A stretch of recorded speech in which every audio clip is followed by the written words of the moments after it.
Today we're talking about the top 10 things to do in Tucson, Arizona. So whether you live here and you call Tucson home or you're just visiting the old Pueblo, stick around for a few minutes and I'll share the top 10 things that this biggest small town has to offer.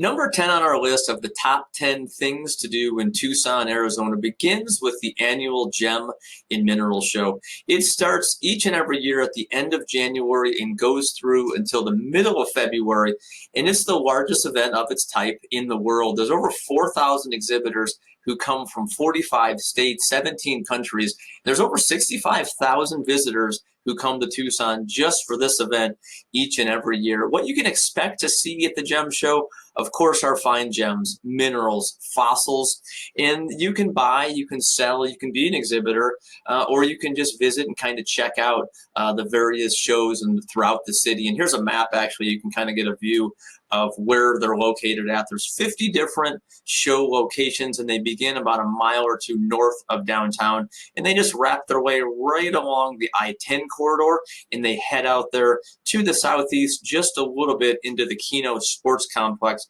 which is where the Jogs Gem and Mineral Show is located.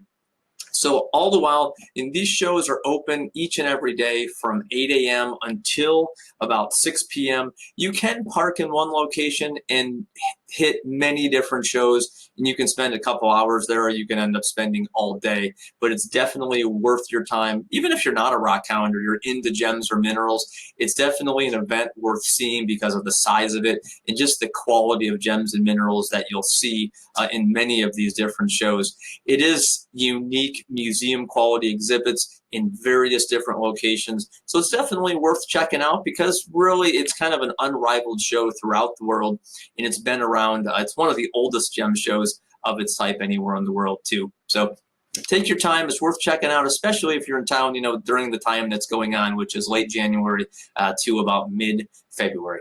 Counting down to number 9 is Tucson's very own Sky Island Retreat. Mount Lemmon sits at about 9,000 feet of elevation. It is a great escape in the summertime. It's 25 degrees cooler up there, but it's also great in the wintertime too because we get snow about a half a dozen times each year. You can do some sledding, of course, skiing at Ski Valley, and then you've got hiking, and there's a lot of cabins up there as well. What's great about staying up on the top of the mountain is the views go in all directions. You can even see back to the east. You can see Mount Graham. You can also look from, Mount Lemmon up at Ski Valley. The views out there are in every direction. It's just stunning up that way. And just down in that area of the Summer Haven and Marshall Gulch, which is at the top, there's the Cookie Cabin. There's a Mount Lemmon Visitor Center, a general store, a gift shop, and the Cookie Cabin also has some pretty darn good chili and pizza as well. So if you're tired after a hike from Marshall Gulch, it's a great place to stop. In the Marshall Gulch area, there are some seasonal streams and picnic areas as well. And if you don't want to go all the way to the top, there's 2 other really popular places to go. One of them is Rose Canyon Lake, which is where a lot of this video is being taken from. There's many campsites back there. There's about a 1.5 mile road that kind of takes you back to Rose Canyon Lake, where there's some fishing and some hiking back there. But if you only want to go about halfway up, check out Windy Point. And if you time it right, which is right around sunset, that's the ideal time to be in that area because the views are unreal at Windy Point. You have the panoramics of the city lights. You have all the mountain ranges from north to the west to the south, and even some of them to the east. It's an amazing place to check out, which is why it's number 9 on the list. If going up to Mount Lemmon put you in the hiking spirit, then you're definitely in the right place, because Tucson has more hiking trails than there are days in a year. And pretty much within 15 minutes of every residential neighborhood, there's a trailhead. So whether you're looking for easy, intermediate, or difficult, we have something for everyone. This is Sabino Canyon, and then another good one is Catalina State Park, but you're not watching this video to get the most popular and heavily trafficked places to go. Although these two locations are dynamite because they have dozens of trails to check out with amazing views at both locations. And plus, Sabino Canyon has the tram, which is a really popular way just to see the canyon and just sit back and relax in that. As far as some of the more local favorite places to go if you want to get out there and hike, let me just give you a list of a few to check out. First off is Tanque Verde Falls. This is a location where there is an 80-foot waterfall at the very back of it, and it's not like that all the time, usually during monsoon and also during snow melt in the wintertime, but it's only a mile down to the bottom and then a mile back out. So it's a relatively short hike, and you can bring your dog to Tanque Verde Falls, which is kind of fun if you're a pet lover, because most dogs love playing in the water. Another great location to go is Signal Hill, which is out on the west side of Tucson in the Tucson Mountains. There are petroglyphs out there as indicated by the website here, and this hiking trail is super easy. You can go a half mile, a mile in, and it's almost flat all the way, and you can see the petroglyphs, which is awesome for kids and adults alike. Another cool one is out in Vail, and that is the Cienega Creek Preserve. And the reason I bring that one up is because there's water there all the time. I've been out there in the dead of summer, and there's still water flowing, even at a pretty low rate, in the Cienega Creek Preserve area. And that's a pretty darn easy hike too. You can hike like 3/4 of a mile in, and there's just large mature trees, a lot of cottonwoods out there, big canopy, pretty shady and much cooler. And then you can take your shoes off and walk in the water if you choose to. And then the last but not least, the most popular hiking trail in Tucson is Tumamoc Hill, and it's totally paved. It's a 3-mile out and back hike, good views, and the greatest thing about Tumamoc Hill is if you're by yourself, you can still hike it, because there's literally hundreds of people that hike it every single day. So that one is certainly worth checking out as well. On our list of the top 10 things to do in Tucson is cycling and mountain biking. The Tour de Tucson is a huge event each and every year, and you could certainly participate in this as well, or you could just attend the event because it's a very big deal. It's been going on since 1983. It usually happens the first or second Saturday in November. This particular year is November the 20th of 2021. There's usually between about 7,000 to 9,000 riders, and there's several different routes that you can take. The longest one is 102 miles, and the shortest is just a mile. There's a couple other family fun rides as well. You can see the routes here that are 5 and 10 miles. The Tour de Tucson, it covers pretty much the entire city, and it closes down many roads, so you can watch it from your home or from your neighborhood, because nearly all the main roads are ridden on at some point during this big event. As far as with the benefit, what it does, other than attracting cyclists from all over the place, the Tour de Tucson raises a ton of money for 40 different local charities, which is one of the reasons why it's been so popular for so long, and it's definitely worth going to check it out if you're in Tucson during the month of November.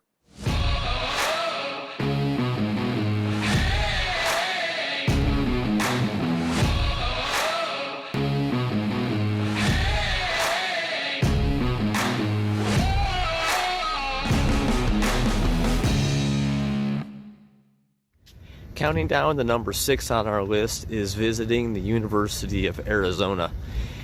U of A is it is the oldest state college in the state of Arizona.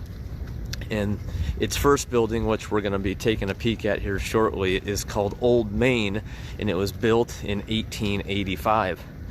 And 27 years after that, the state of Arizona, became a state. So, great deal of history on this campus, beautiful old red brick buildings. And if you're interested in sports, of course, U of A has baseball, which is always a contender, always a very good program in the springtime, and then in the fall you have Arizona football, and then of course in the winter you have Arizona basketball and a host of other sports for that matter. So if you have the time, definitely worth it just to walk around the university campus. There's shops and restaurants on the west side, and then even over on the east there's some restaurants over there as well. But just a cool place to check out and spend a few hours and just walk around. There's paths and just a lot of cool things to look at. So it's definitely worth taking a peek at. Tucson was recently awarded UNESCO's first city of gastronomy because the food here tells a story that dates back over 4,000 years. Now, it's number 5 on our list for a reason, because Tucson is famous for Mexican food, famous for the Mexican restaurants, and most people think of Mexican for dinner. But let's talk about breakfast, because that is a huge thing, and there's so many great choices. You can get awesome breakfast burritos on those roadside stands that you'll see on a lot of the main streets across our city. But if you want to go for the breakfast trifecta, everything all in one place, go to Mercado San Agustin. There's Presta, which is the coffee house there. You also have La Estrella, which is the Mexican bakery. And then there is Seis, which has some of the best breakfast burritos in all of Tucson. And it has an amazing courtyard. In fact, some of the video footage that you're seeing here now is at Mercado San Agustin. It is a quaint, cozy, cool atmosphere in the morning and at night for that matter. There are some restaurants for dinner there as well. Next up, though, are dinner restaurants. If you get south of 22nd Street, you're going to hit a home run when it comes to where to go for dinner. I'm going to give you my top 5, but there's obviously dozens of choices with that. The Tucson Foodie, their website is excellent, and all the places they've recommended through the years, I'm always a very big fan of what they have to say. And I agree, coming from my culinary school background, even though I'm in real estate, I am totally into food, which is why I'm so jacked up and geeked up about this particular topic. So here's my top 5. Rigo's on 4th Avenue. El Charro downtown. El Charro is the oldest Mexican restaurant that's family owned in the United States. Miches on 4th Avenue. You see the trend on the 4th Avenue here. They've been around since 1976. They won the award for the best menudo about 10 years ago, and they're always a contender in that category. Guillermo's Double L on 4th Avenue and Minadito on 4th Avenue. Now, those two restaurants are across the street from each other. Minadito is by far the most popular Mexican restaurant in Tucson. A former president has gone there. Celebrities and public figures go there. It's not a huge place. You can expect to stay. I mean, the wait's usually an hour or so to get into Minadito, but Guillermo's Double L is fantastic, and it's right across the street. Now, if you're looking for the place to go for the best margarita, there's so many choices for that. But my favorite, I would say, is Reformas on Campbell, which is more of in the North Tucson area. Great place to check out. So many amazing choices in Tucson for Mexican food, whether it be for Mexican pastries or coffee or breakfast, lunch, or dinner. The Pima Air and Space Museum is one of the largest non-government funded air and space museums in the United States. It's open daily from 9 to 3. It's about $15 a person to get in there, but it is just like a interactive aviation history lesson. Nearly everyone who works there are volunteers. They're retired military, many of them pilots, and just the stories alone, talking to them is remarkable. You can spend so much time. There are so many cool things to look at. All the different aircraft in the hangars, from aircraft during war times. If you want a more in-depth view at all the aircraft that are around Davis-Monthan Air Force Base and the Pima Air Space Museum, I would recommend, or I do recommend, checking out a couple of the tours. The first one is the tram tour. This one's about 45 minutes. It goes on a 1.5 mile circuit, and you're going to see about 150 different aircraft. The other one is the Boneyard Tour. This one is about 1.5 hours in length. It is in an air-conditioned bus, and it takes God, it takes you through 80 acres, and you can see between about 3,500 and 4,000 aircraft across the desert. Whatever it is you choose to do when in Tucson, definitely put Pima Air and Space on your list, because it is just an aviation history lesson and totally worth your time and the experience that you'll have.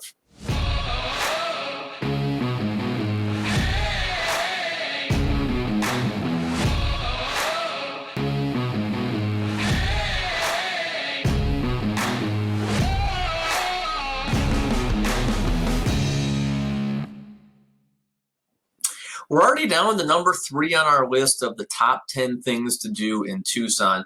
And you can't come to Tucson without checking out the Gaslight Theater. It's a family-friendly, entertaining, just a classic Tucson experience. It's open, the theater performs musical comedies 6 days a week.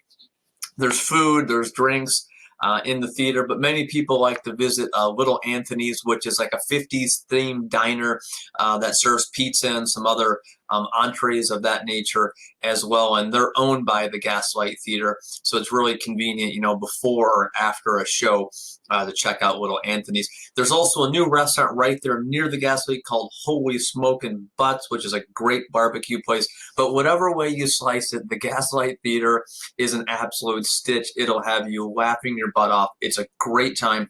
I would encourage you, though, if you're coming here around the holidays, to definitely order your tickets early, because many people are doing their reservations. I think they start Christmas reservations in like June or July because they do sell out early, but it's definitely worth it. Pretty darn affordable, right around $25 a ticket per person. There are discounts for military and seniors as well, but the Gaslight is just a Tucson classic. We are at number 2 on our list of the top 10 things to do in Tucson. And now we're going to talk about golf, because this is definitely something that people do who come to Tucson.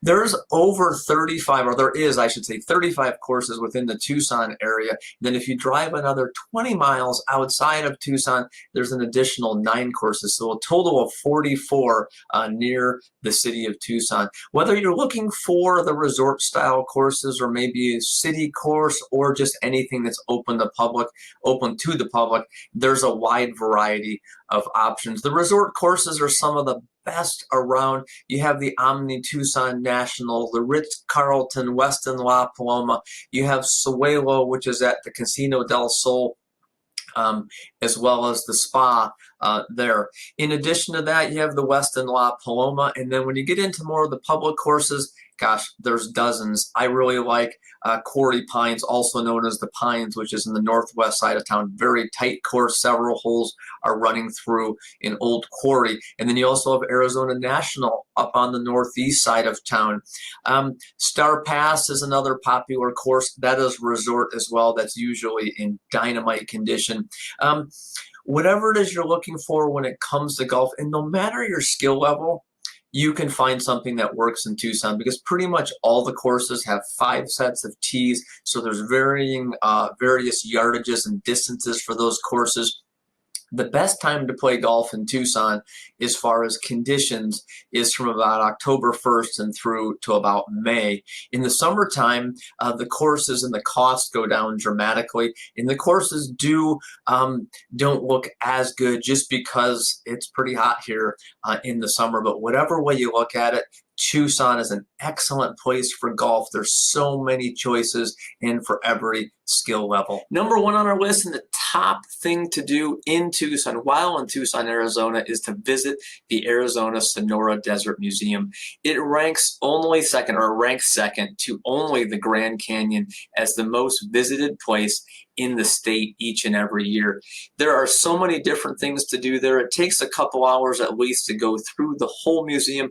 There's a zoo zoo, an aquarium, a natural history museum, along with a botanical garden as well. Some of the things in the zoo that the kids just love and just people love to see in general are the mountain lions.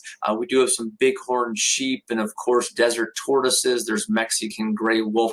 There is a younger mountain lion that was brought into the museum about 8 years ago named Cruz, and he is much younger. He's up to about 100 pounds now, and he is really awesome to take a look at.